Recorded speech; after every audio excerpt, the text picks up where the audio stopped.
Yo, what's up everyone? It's just me and Pigs checking in for another Enduro Diaries. A lot's happened since the last one. We've had the Värnamo GS, the second round of that, and we've had the Ulricehamn Nationals round, which was pretty sick. There's a lot to cover though, so we've got those two races, we've got some taping, we've got just some like fatiguey stuff, but let's jump in with Värnamo first. Really cool place, like not a very high hill, but what they've done there is just keep the tracks really fast paced.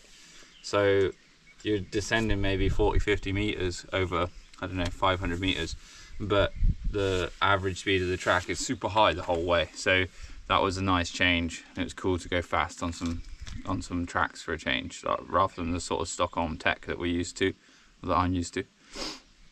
Then after that I did a bit of riding at Flotsbro and a bit of riding at Värnamo, both of which were pretty sick. They were running really well at the time. Then it was on to the Nationals in Ulricehamn, and I was pretty happy with my riding that day.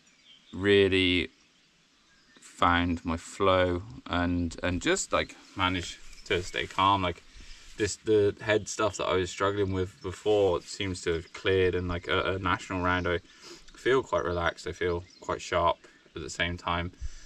And I managed to post, I don't know, half of my runs were in the top 10, and then after a mistake on the pro stage, managed to like climb my way back up, and then stage 6 and 7, which frustratingly for me I had down as like stages where I could really attack and would be like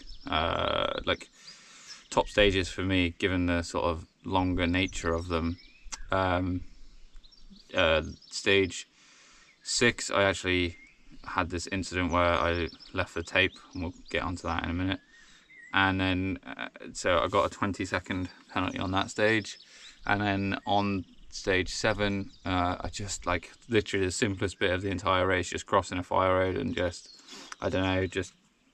stopped concentrating, I think, and just dropped the front end there. So lost 5 seconds on that, which was gutting. And before the penalty anyway, I was sitting in 10th place in a group of riders that were really, really tight, like so narrowly split.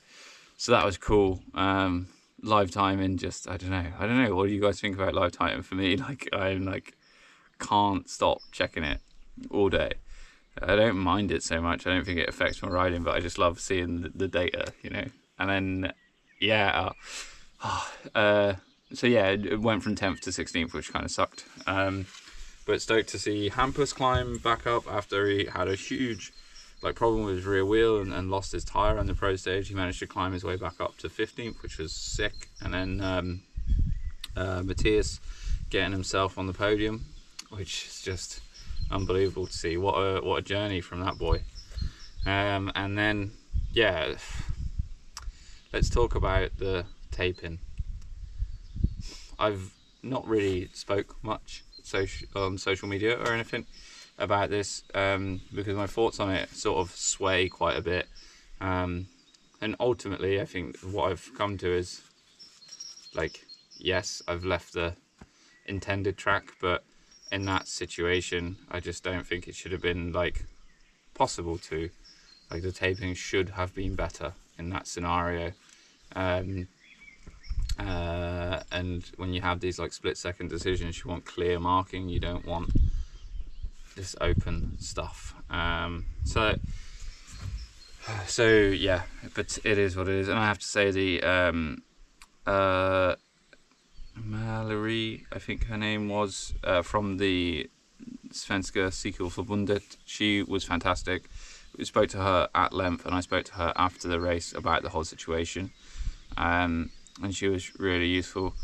I feel like there probably could have been some better engagement from the other members of the SCF that were there. Maybe they were deep in thought, I don't know. But I would also say maybe in future that it would be great to take a rider, probably sort of top 10 rider from a category, someone who's really pushing the limits, and walk the tracks with them. Say, look, if you can get down there early enough on the Friday, come and walk all the tracks with us and point out things that you would see differently as an active racer, just to see what we could tape differently or tape better, or anything we should be aware of. I think that would be a really big improvement, because it seemed like that really hadn't happened. And the irony is not lost on me, as someone who has consistently talked about the taping in Swedish racing ever since I come here. My first experience in 2018 in Göteborg, I couldn't believe how sparse it was. Having raced national races in England, Scotland, Wales, France, Spain, Austria, Croatia, Slovakia, Slovenia, and Sweden really stood out as a bit below par on the tape side of it. Seems to be getting better, but this was just one of them, and yeah, I just think we can improve on that as an entire community. I think GES and CES are kind of leading the way in how it should be done, and I think there's a little bit to be learnt from that on the national front. Obviously, it's going to sound different coming from someone who's just been taking a penalty for it, because it's going to sound really like sour grapes, but that's not the case. But yeah, fatigue wise, I can't believe what's happening at the moment. I can't believe it. After a race weekend, it takes me at least 2-3 days, or 3 days, to be able to ride again. Not just in the body, but in the head. I think race weekends just seem to be taking more and more out of me as the years progress. But still loving it, and despite everything that's happened, if someone had or the goal before, I spoke a lot last time about the goal on paper and then how it feels on the day.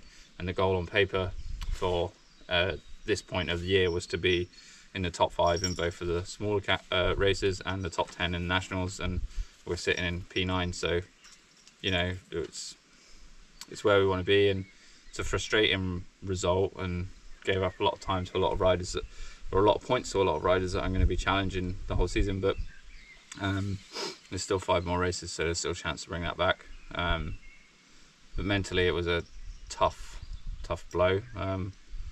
But now it's let's get back out there. Let's get back at it. The Revel is primed and ready to go. And again, just thank you for all the support. I'm absolutely blown away by the support trackside at these races. It is insane. The love that I seem to be getting is crazy. So thank you all. And yeah, next race will be the Täby Capital Enduro, and then on to Östersund. But right now, we're out in the middle of Uppsala County. Alice is on a 200k road ride, so the next one for our actual family is the Vätternrundan. So if any of you see Alice between now and then, just drop her a big good luck. And yeah, peace everyone. Great ride in Ulricehamn, great times, really good vibes, and yeah, we'll catch you all at the next one.